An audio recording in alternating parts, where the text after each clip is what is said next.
विष क्या है, जहर क्या है? तो यहां पर कहते हैं अवधीरिता गुरुवः, गुरुओं का तिरस्कार करना ही विष है। ऐसे सैकड़ों उदाहरण प्रथमान युग में हैं। यहां गुरुओं का तिरस्कार किया, वहां तत्क्षण या 7 दिन में या महीने भर में शरीर में कुष्ठ हो गया, संपत्ति का क्षय हो गया, दर दर की ठोकर खाने के लिए मजबूर हो गया। उसके बाद फिर से उन गुरुओं के चरण शरण मिली, हाथ जोड़े, अपने दुखों का कारण पूछा, कारण ज्ञात होते ही चरण पकड़ लिए। गुरुदेव अब रास्ता आप ही दिखाओ। उन्होंने आशीर्वाद दिया, व्रत दिए। मृत्यु के पश्चात या तो सेठ का पुत्र हो गया, सेठ की पुत्री हो गया, स्वर्ग में देव हो गया, राजा का बेटा हो गया, कुछ भी हो गया। ये कहानी हमने पढ़ी। गुरुओं का तिरस्कार करने से तिरस्कार ही मिलता है, पुरस्कार नहीं मिलता है।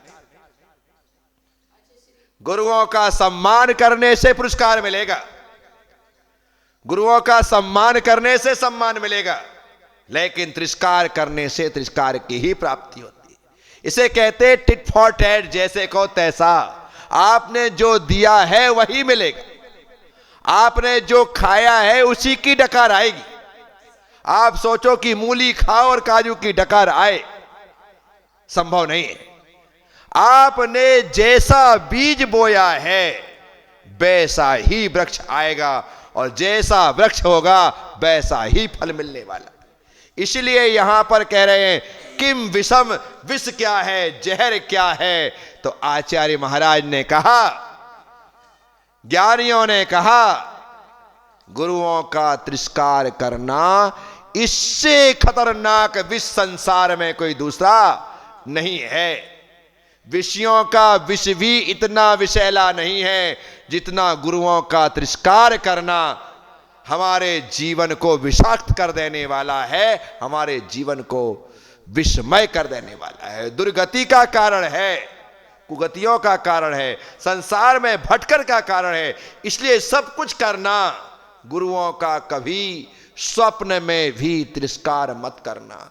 कभी स्वप्न में भी तुम्हारे द्वारा कुछ हो जाए तो सुबह उठ करके गुरु चरणों में जाकर के प्रायश्चित ले लेना, लेकिन उस बात को भूल करके अरे तो सपना है, टालना मत।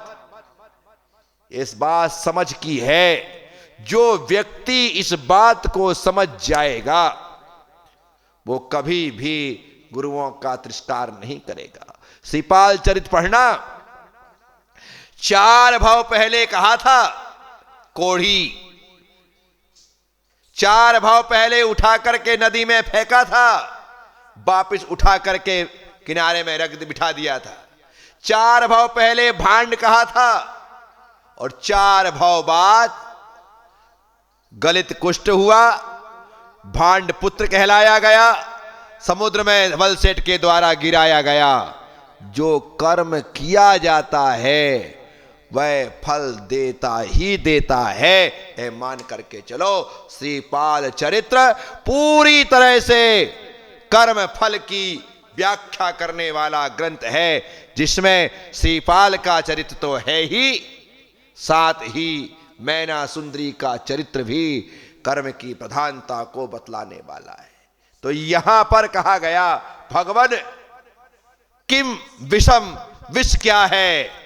तो आचार्य कहते हैं, राज ऋषि अमोघ वर्ष कहते हैं, गुरुओं का तिरस्कार, गुरुओं का अपमान, यह सबसे बड़ा विष है। इससे बड़ा विष संसार में और कोई दूसरा नहीं।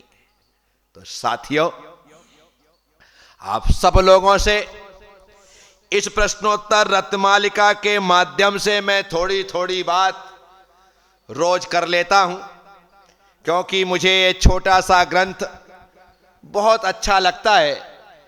प्रत्येक ग्रंथ के प्रत्येक चरण में एक सीख हमें प्राप्त होती है। एक एक सीख यदि हमें मिल जाए तो हमारा जीवन उन शिक्षाओं के माध्यम से अपने आप गुणों से समृद्ध हो जाए। आप सब ने सुना है, अनुग्रहित हूं। ओम नमः। सबसे क्षमा, सबको क्षमा। जय गुरुदेव, जय महावीर।